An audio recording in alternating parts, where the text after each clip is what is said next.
You guys are crazy. These guys are crazy.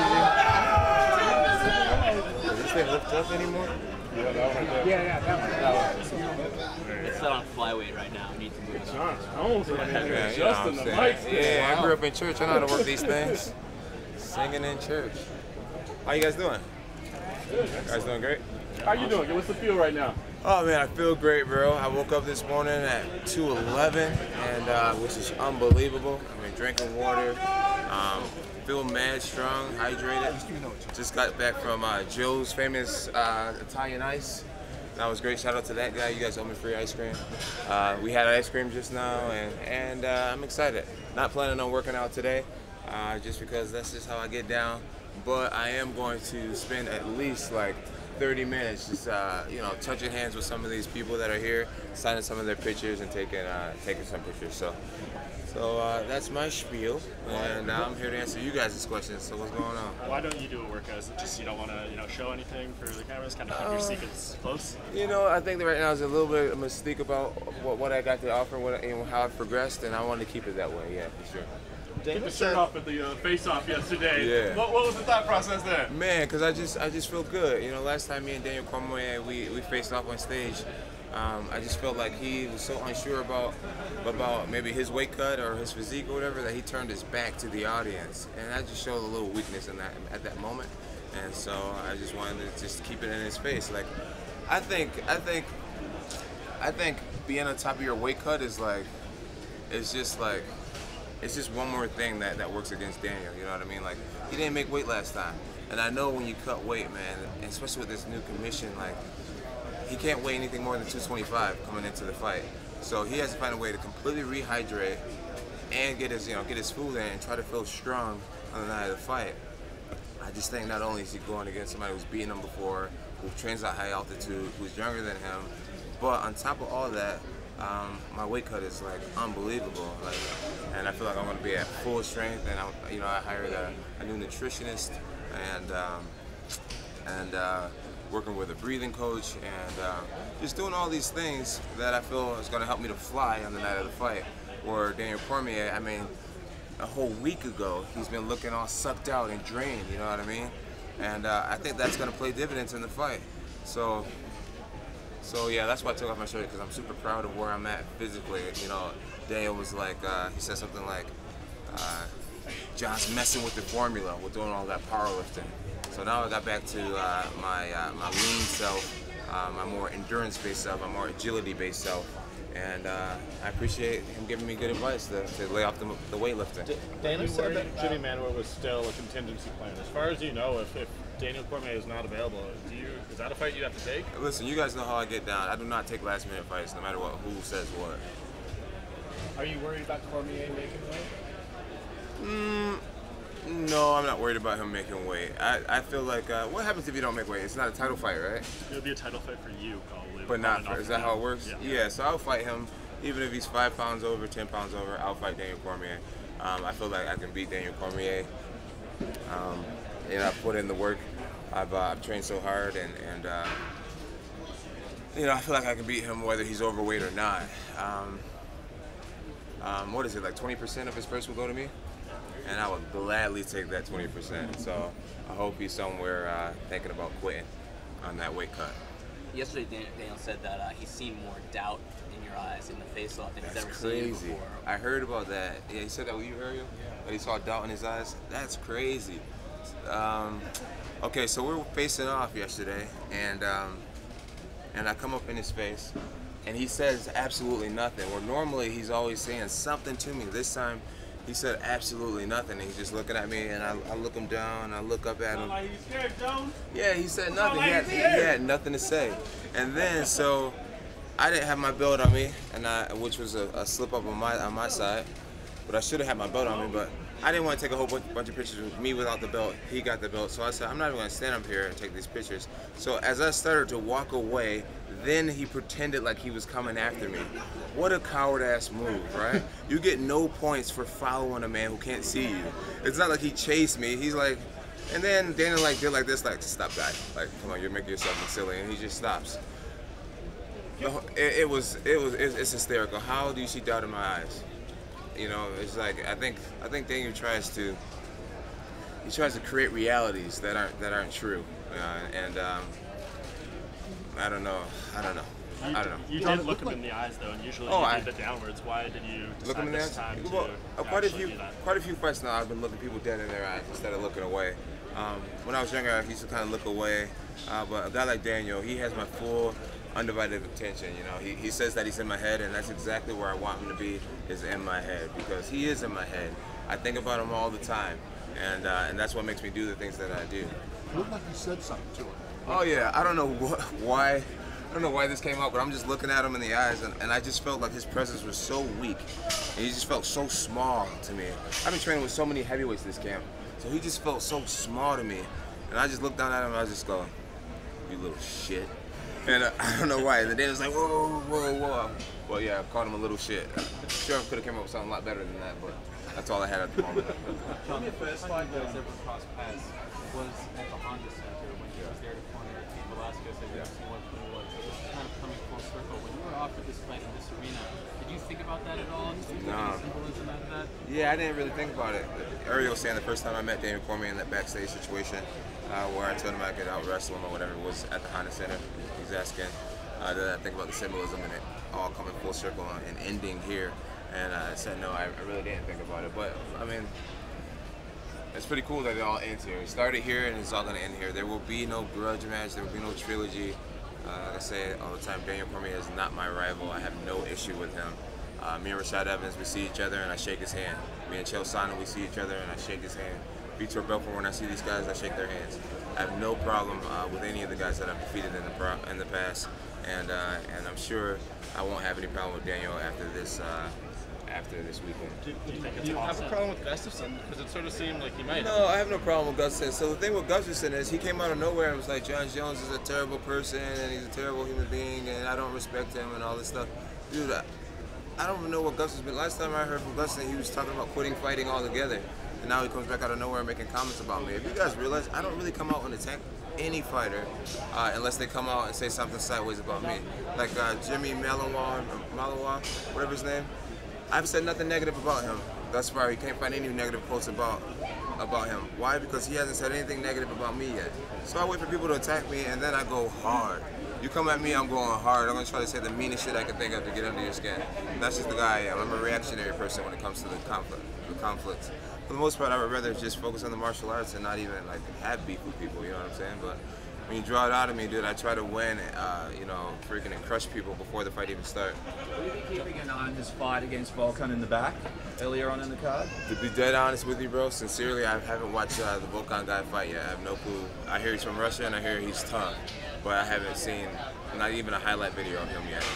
John, in the countdown clip, you said that he is your Frazier.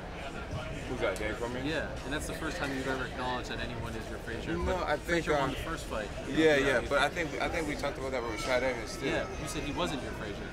Oh, I said that? Yeah. Oh, well, I mean, I must have fucked up my history because Daniel Cormier is not beating me. He's not my Frazier. Daniel Cormier is whoever Muhammad Ali beat twice. So, but Frazier and Ali in their 70s, they would see each other at, you know, autograph sessions, and they would like argue, and they got into a brawl one time. Like, do you think that's possible? Like, you guys are going to be 70, 80 years old and always have an issue with each other? No. See, right now, Daniel, I think somewhere inside of him, he still thinks. I think somewhere inside of himself, he's convinced himself that maybe all these excuses are real. You know, for a guy, like I said at the press conference, for a guy who wrestled at the highest level, and he won Strikeforce, and he's had big matches. You know, I've listened to him make so many excuses, and one of his excuses was, you know, I just had that big fight feel, and I wasn't ready for the butterflies that came with it, and I, you know, it's like, what? The big fight feel, butterflies helps you lose the fight? Or he says things like, I was so angry at John that I couldn't fight him because I just wanted to street fight him. I just wanted to hurt him. I didn't go out there and compete, and this time I'm going to go out there and compete. It's like that's just the most bullshit excuse I've ever heard. You're not seasoned enough as an athlete. You're not champion enough mindset. You don't have the championship mindset enough to to check your emotions and just go out there and compete despite what I said, that goes to show me that you'll never be ready if you ever dealing with mental issues like that. I'm too mad, so that's like me getting in a street fight and saying I'm not used to street fighting, so I lost that one. What are you talking about? Too angry to win the fight? What type of excuse is that? Now I compete, you know, now what John Jones says doesn't get under my skin, so now I just compete. What type of dumbass excuse is that? Anyways. What do you think Daniel Cormier's legacy is now, and what do you think it will be when his career is over? Daniel's legacy? Yeah. You know, it's weird when it comes to me and Daniel, because it's like, at the end of the day, I see who he is. I think he's a fucking great guy. I really do. I mean, freaking, you guys are all in the reporting business. You guys get to see him a lot more than I see him. He's funny. He has good friends and shit. Like, he's a fucking good dude. And so I want everything. I want the best for him. I really do. I wish he was just man enough to realize that he's fucking around with the wrong era.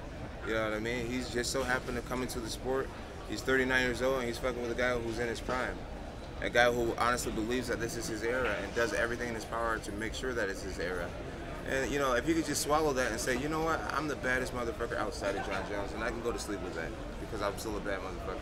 You know, instead of just embracing that, he just comes up with all these reasons why he lost, and then on top of that, he comes up with all this stuff that has nothing to do with the fight to try to keep people focused on my past, and it's just silly. But man, I want the best for Daniel Cormier. I really got no problem with him.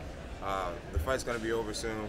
And I already made a conscious effort that I'm not going to be classless out there like I was the first time. I want to shake the guy's hand and just tell him, hey, bro, you're the real deal, bro. You know, you'll beat freaking 98 other guys in the division. You know, 98% of the other guys in the division, but you're not beating me. John, do you think this is the best fight in UFC history on paper? Because this could be the first time that #1 versus #2 pound for pound are fighting each other. Most people would have you as #1. Most people have him as 2 or 3. Do you think that on paper this should be promoted as the greatest fight in UFC history? I think it is one of the greatest fights in UFC history as far as where the sport is today. I mean, mixed martial arts skill level is higher than it's ever been. You got guys who could have played in many other sports that are fighting in the UFC. You know, sometimes I go back and I watch, you know, some of our all-time greats, and you see their skill sets, and you're like, man, dude, one of the C-level fighters could beat the champion of that era. You know what I mean? And like right now, we got the science to what it takes to be a fucking high-level athlete in this sport down to a T, and it's safe to say, you know, the sport's higher than it's ever going to be. And for me and Daniel to do what we both have done, you know, it's safe to say that you know, this is probably the highest level of mixed martial arts that you're gonna get, for sure. Yeah, I mean, yeah, it's safe to say that, you know, it's the greatest fights ever. Promoting it as such, you know? Yeah, but you know, I don't really care how they promote it. For me, I'm trying to get my belt back. I'm trying to get my belt back. That's all I truly care about. How is the second title reign going to be different than your first? How the first? One more. That's a good question. How is the second fight going to be better or different than the first? It's going to be way more dominant. I expect more out of myself. And the first time I had some questions about you know, who's the guy, you know, who's going to win this. You got 2 undefeated fighters. Who's always going to go? Now I already know what I can do. I have a great blueprint. I've been studying extensively, and the goal here is to finish the fight. I want to be the first person who makes DC quit inside the octagon, and I believe with all my heart that it's going to happen. God bless you guys. You guys be good. Hey, guys, I'm going to stick around for at least half an hour. I'm going to try to sign as many autographs as I can, so have a good time.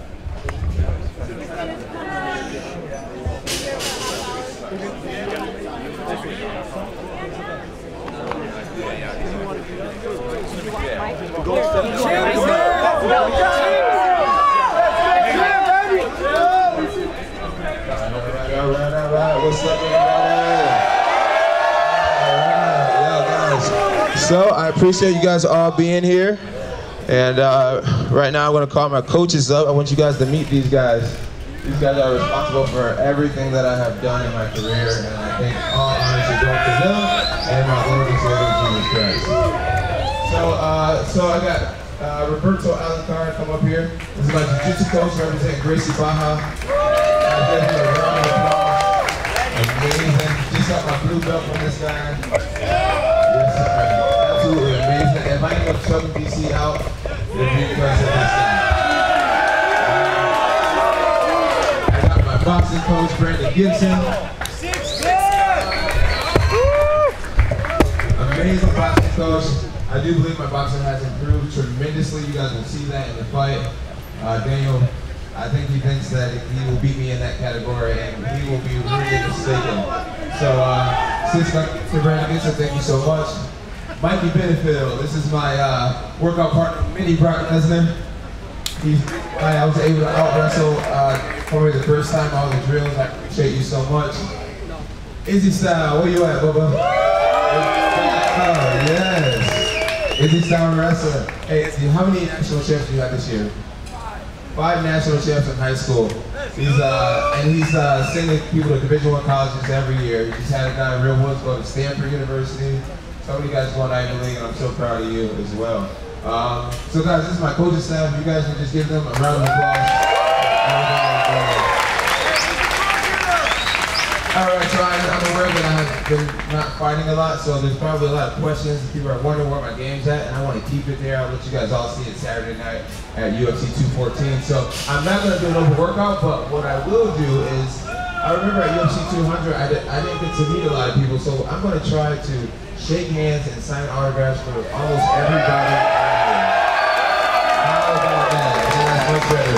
So the best way we can do this is, I'm not sure how we're going to do this. I think everybody working together, having your phone like ready and maybe on selfie mode so I can come along the ropes and you can kind of just have it like that. Alright, so yeah, I think it'd be smarter than to try to get me to sign something, just to take a selfie. And I'm going to move super slowly. I'm going to start here and I'm going to come around and then I'm going to come around this way and we'll do it like that, okay?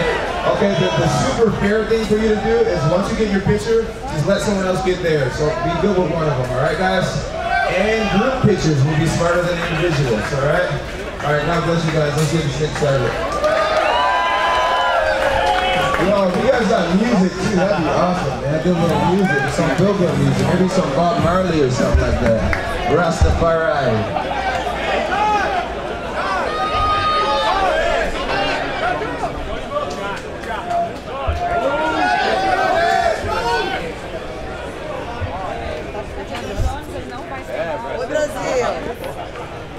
Can you send a message to represent friends or live? What's up, guys?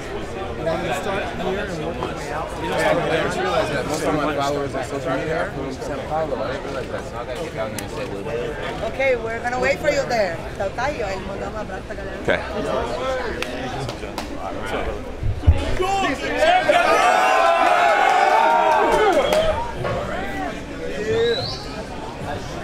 Don't push, go easy. We don't want anything to move, okay?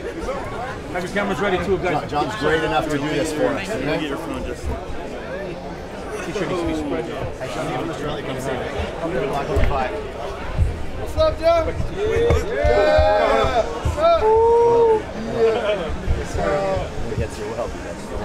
All right. Let's go, champ! Hey, John. Turn around, baby. Turn around. Hey, John, you get a nice commercial with my Hey, trainer. John, get another one in the third round. John, kick some ass. You gonna knock him out of the third round, Joe? I'm gonna try to get his ass. You gonna get his ass. Shut him up for the fucking second time. There's a lot of people here, you know what I'm Take some saying? picture though. My pleasure.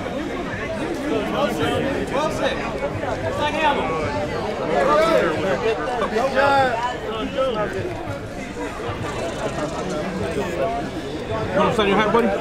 You need a marker. You got a marker? Give him a marker. Let me give him a marker. No, I don't get a marker. Does that work, John? There you go. Appreciate the champ. Appreciate the champ. Thank you. Hey, get this right.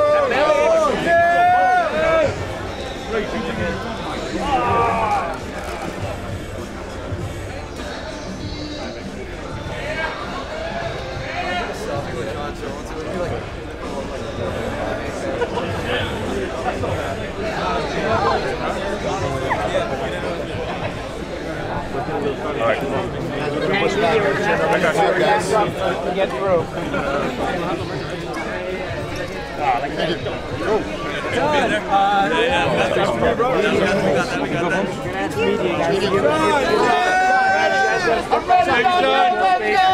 down, guys. Move down. Guys, don't push me. What I asked. Don't do what I asked. Jay twice. That's it. John, over here. Get your cameras ready, guys. Get your cameras ready.